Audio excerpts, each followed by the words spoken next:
In this video, I'm going to be talking about this notion of being a burden during cancer and its treatment. It's not uncommon for me to be told by patients, I don't want to be a burden, or conversely, I feel like I'm a burden. So people knowing that they're not, but the way they're being treated makes it feel like caring for them and going through the process with them is a burden.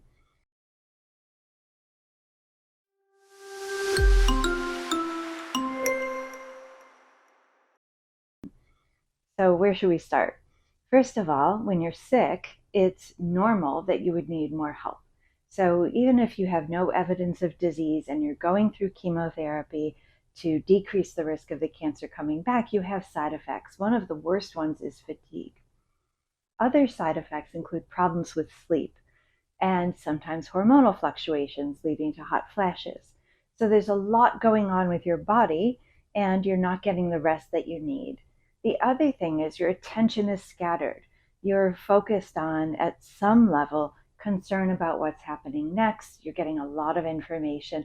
So you may not feel that you're in tip-top shape in terms of taking care of things that you usually handle without much trouble, or perhaps things you handle with a lot of trouble, but you still get it done. When you're going through cancer and its treatment, whether it's surgery, radiation, chemo, targeted therapy, endocrine therapy, or recovering from everything you've been through, it's natural that you would want to get help from other people.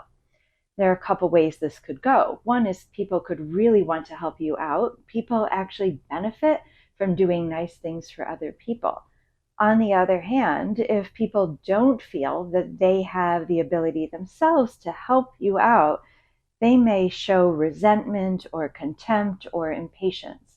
Obviously, when people want to help you out, it can be just the right amount of help. It may not be enough, or it may be too much help. We really like to maintain our independence, our autonomy. And when people do things for us that we can do for ourselves, it can feel belittling. Now, we know it comes from a good place, but this is where we may have to say to people really directly, it's really important to me that I continue to be able to have as much normalcy in my life. So that's in the case of people sort of over functioning. When you're going through treatment, you're actually feeling really well, and you'd like to be doing things that remind you that you're a person, not just a patient who happens to be going through cancer and its treatment. What about if the help is just right? Well, letting people know that the help is what you need when you need it, by acknowledging them, by expressing appreciation, will help them not feel resentful and feel that they're over functioning. What if you're not getting enough help? How can you ask for more help without seeming like a burden?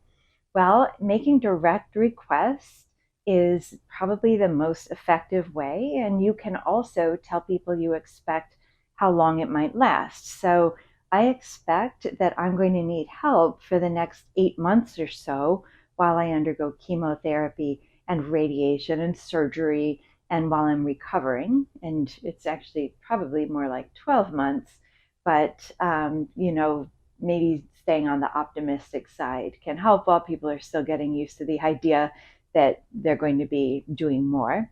And then when they ask what they can do, be really specific. Instead of, I need more help around the house, I need more help on this project at work, I need more help with the kids, you can actually say specifically what you need. It would be great if during this time you could pick up taking care of the laundry. It would be great during this time if you could help the kids with their homework at the end of the day. Do you see what I'm getting at? So really specific things you need help with. And if you're not sure where to start, you can write things down. These are the kinds of things I've been thinking I could use more help with. Same at work.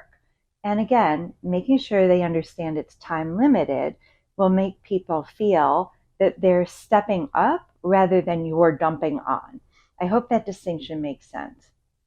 Now, as you get better and you want to feel more normal, it can sometimes be hard to take back those things that you have enjoyed doing. So people might fragilize you. Are you sure you can do this? What about your condition? What about your immune system?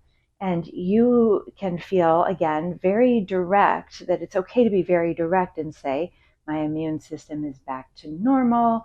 And this is important to me for my identity, or this is where I get satisfaction at work or at home. Or you acknowledge what they do. You've already done this much for me, and now I'd like to have things be more equal. And pace yourself. Don't take on everything all at once, but pace yourself. Now, if you are living with metastatic advanced disease where you need help more long term, this is where expressing your fears about being a burden are warranted. So, sort of open up your heart and do some self inquiry. Am I a burden? Is this really true? What do I feel when I have that thought? Is there another way to look at it? How would I feel if I were in this other person's shoes? For example, for some people, it's an honor to take care of their mother, their daughter, their partner. And for other people, they're not as skilled. And so they may have a chronic condition themselves, or they may be overextended at work because they're picking up hours because you can't work anymore. So try to spread the wealth of helping you around.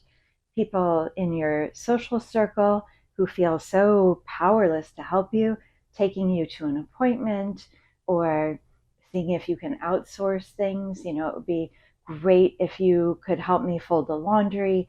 A friend who wants to be helpful, maybe you hide what my family calls unmentionables so you don't feel so vulnerable.